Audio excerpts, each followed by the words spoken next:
Hello! అందరిగా ఈరోజు మన video topic ఏమంటే ఏపీ ఎంసెట్ సెకండ్ ఫేజ్‌కి సంబంధించి సీట్ అలాట్‌మెంట్ గురించి అయితే చాలామందికైతే డౌట్స్ అయితే ఉన్నాయి.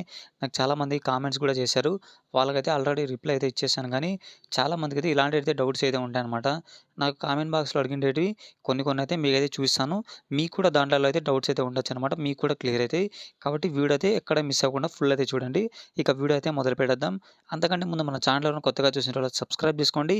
మన వీడియో వరకు నచ్చితే లైక్ ఏసేసుకోండి. ఇంక వీడియోలోకి అయితే వెళ్ళిపోదాం. ఇక్కడ చూసుకోవచ్చు. ఫస్ట్ కామెంట్ చూసుకుంటే, సార్ నేను ఫస్ట్ కౌన్సెలింగ్‌లో కాలేజ్‌కి వెళ్లి రిపోర్ట్ చేశాను. సెకండ్ కౌన్సెలింగ్‌లో కూడా కాలేజ్‌కి వెళ్లి రిపోర్ట్ చేయాలని అయితే అడుగుతున్నారిక్కడ. బ్రో మీకైతే ఫస్ట్ ఫేజ్‌లో అయితే ఒక కాలేజ్ అయితే వచ్చింటుంది. కానీ సెకండ్ ఫేజ్‌లో ఏ కాలేజ్ రాకుండా అది ఒక్క కాలేజే చూపిస్తే మీకైతే రిపోర్టింగ్ ఆప్షన్ అయితే చూయించదు. కాబట్టి మీరైతే రిపోర్టింగ్ అవసరం లేదు. ఒకవేళ ఫస్ట్ ఫేజ్‌లో అయితే ఒక కాలేజ్ అయితే వచ్చింటుంది. దానికి రిపోర్ట్ అయిపోయింటారు. కానీ సెకండ్ ఫేజ్‌లో వేరే కాలేజ్ వచ్చింటుందనమాట. అలాంటి వాళ్ళొచ్చేసి ఖచ్చితంగా రిపోర్ట్ అవ్వాలన్నమాట థర్డ్ లోపల. లేకుంటే ఆ సీట్ అనేది క్యాన్సిల్ అయిపోయి వేరే వాళ్ళకిస్తారు. అలాంటప్పుడు మళ్ళా మీకు ఫస్ట్ కౌన్సెలింగ్‌లో వచ్చిన సీట్ కూడా మీకైతే ఉండదు కాబట్టి ఎవరైతే వాళ్ళు అట్లా వాళ్ళున్నారో వాళ్ళైతే కంపల్సరీ రిపోర్ట్ అయితే అవ్వండనమాట. ఈ కామెంట్‌నయితే అందరూ అయితే జాగ్రత్తగా అబ్జర్వ్ చేయండి. అందరికీ ఉపయోగపడేదే. ఫస్ట్ ఫేజ్‌లో అయితే సీట్ అలాట్‌మెంట్‌లో అయితే సీట్ వచ్చిందంట. సెల్ఫ్ రిపోర్టింగ్ కూడా చేశాడంట. సెకండ్ ఫేజ్‌లో వచ్చిన కాలేజ్ అయితే నచ్చలేదంట. సెల్ఫ్ రిపోర్టింగ్ చేయలేదు. థర్డ్ ఫేజ్‌కి వెళ్ళొచ్చా అని అయితే అడుగుతున్నాడు. బ్రో నువ్వైతే రిస్క్‌లో ఉన్నట్టు జాగ్రత్తగా అయితే స్టెప్స్ అయితే తీసుకొని ఏది చేయాలో ఆలోచించి చెయ్యి. నా సజెషన్ ఏంటంటే ఫస్ట్ అయితే రిపోర్ట్ అవ్వు. ఒకవేళ నాకు నచ్చలేదు కాలేజ్ అని రిపోర్ట్ అవ్వలేదు నువ్వు. థర్డ్ ఫేజ్‌లో థర్డ్ ఫేజ్ పెట్టలేదు. అప్పుడు నీకు సెకండ్ కౌన్సెలింగ్‌లో కాలేజ్ వచ్చింది కాబట్టి, ఫస్ట్ ఫేజ్‌లో వచ్చిండే కాలేజ్‌ని క్యాన్సిల్ చేసి వేరే వాళ్ళకిస్తారు. అప్పుడు నీకు ఫస్ట్ ఫేజ్‌లో వచ్చిండే కాలేజు వెళ్ళిపోతుంది.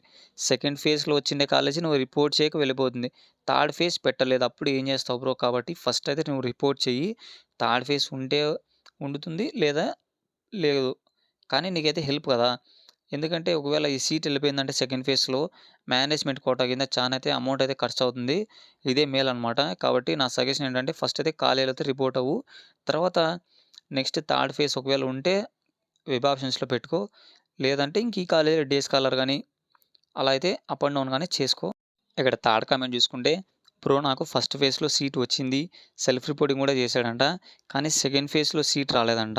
మళ్ళీ సెల్ఫ్ రిపోర్టింగ్ చేయాలని అడిగితే అడుగుతున్నారు. ఇది ఫస్ట్ కామెంట్ చెప్పాను కదా వీడియోలో. ఆ ఫస్ట్ కామెంట్‌కి రిలేటెడ్ అనమాట ఇది. ఇట్లాంటి వాళ్ళకైతే అసలు సెల్ఫ్ రిపోర్టింగ్ ఆప్షన్ అయితే చూయించదనమాట. బ్రో మీరైతే టెన్షన్ పడకండి. ఆల్రెడీ మీరు ఫస్ట్ ఫేజ్‌లో రిపోర్ట్ అయ్యారు కాబట్టి సెకండ్ ఫేజ్‌లో అయితే అవసరం అయితే ఉండదు. ఇక్కడ నెక్స్ట్ కామెంట్ చూసుకుంటే, అన్న నాకు నో సీట్ అలాటెడ్ అని వచ్చింది. ఫైనల్ ఫేజ్‌లో ఇప్పుడు ఎలానైతే అడుగుతున్నారో, ఇలాంటి వారు ఏం చేస్తారంటే, మీ దగ్గరైతే 3 ఆప్షన్స్ అయితే ఉంటాయి. నెంబర్ 1 చూసుకుంటే థర్డ్ ఫేజ్ అనమాట. థర్డ్ ఫేజ్ ఒకవేళ మళ్ళా పెడితే అది చెప్పలేము. ఒకవేళ థర్డ్ ఫేజ్ పెడితే అప్పుడు మీరైతే మళ్ళా వెబ్ ఆప్షన్స్ అయితే పెట్టుకోండి. పెట్టుకొనిన తర్వాత దాంట్లో ఏమన్నా మీకు కాలేజ్ వస్తే మీకు ఆ కాలేజ్‌కైతే వెళ్ళిపోవచ్చు. ఒకవేళ ఫైనల్ ఫేజ్ పెట్టకపోతే ఆ ఆప్షన్ అయితే ఎలిమినేట్ అయిపోయి ఇంకా 2 ఆప్షన్స్ అయితే ఉంటాయి.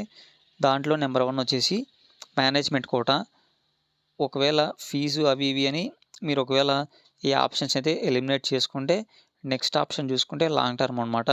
ఇదైతే ఎవరు అయితే తీసుకోకండి, ఎక్కువ ప్రిఫర్ చేయకండి. అందరికీ సూట్ కాదనమాట ఇది. కొంతమందికే అనమాట. వాళ్ళకైతే పేషెన్స్ అయితే చాలా ఉండాలి. కాబట్టి ఈ ఆప్షన్ అయితే నేనైతే ప్రిఫర్ చేయను. మీరైతే బాగా ఆలోచించి ఈ ఆప్షన్ అయితే చూజ్ చేసుకుంటారేమో అది మీ ఇష్టం అనమాట. ఇదే అనమాట లాస్ట్ కామెంట్ చూసుకుంటే, బ్రో నాకు ఫస్ట్ ఫేజ్‌లో సీట్ వచ్చింది. రిపోర్ట్ చేశాను. సెకండ్ ఫేజ్‌లో సీట్ అయితే రాలేదంట. థర్డ్ ఫేజ్‌కి వెళ్ళొచ్చా? ఒకవేళ థర్డ్ ఫేజ్‌లో ఏ కాలేజ్ రాకపోతే నేను ఫస్ట్ ఫేజ్‌లో వచ్చిన కాలేజ్ ఉంటుందా? అనైతే అడుగుతున్నాడు. బ్రో ఇప్పటికే మీకైతే అందరికీ అర్థమైపోయి ఉంటుంది. ఫస్ట్ ఫేజ్‌లో అయితే ఒక కాలేజ్ అయితే వచ్చిందంట. సెకండ్ ఫేజ్‌లో ఏం రాలేదంట. థర్డ్ ఫేజ్‌కి వెళ్ళొచ్చా అనైతే అడుగుతున్నాడు. ఒకవేళ బ్రో నీకు థర్డ్ ఫేజ్‌లో ఒకవేళ థర్డ్ ఫేజ్ పెడితే, ఆ థర్డ్ ఫేజ్‌లో నీకు ఏ కాలేజ్ రాకపోతే ఫస్ట్ కౌన్సెలింగ్‌లో వచ్చిన సీట్ అయితే అలాగే ఉంటుంది. ఒకవేళ థర్డ్ కౌన్సెలింగ్‌లో ఏదైనా సీట్ వస్తే, ఆ ఫస్ట్ కౌన్సెలింగ్‌లో వచ్చిండే సీట్ అనేది క్యాన్సిల్ అయిపోయి అది వేరే వాళ్ళకి ఇవ్వబడుతుందనమాట. ఇది అందరికీ మీకు అర్థమైందనుకుంటున్నాను. మీకు సంబంధించిన డౌట్స్ అన్నీ క్లియర్ అయితే అయిపోయాయనుకుంటున్నాను. ఇంకా మీకేమైనా ఇలాంటి డౌట్స్ ఉంటే మీరైతే కామెంట్ బాక్స్‌లో అడగండి. నేనైతే మీకైతే రిప్లై ఇస్తాను. 100% ఇస్తాననమాట. ఇలాంటి మరిన్ని అప్డేట్స్ కోసం మన ఛానల్ అయితే సబ్స్క్రైబ్ చేసుకోండి.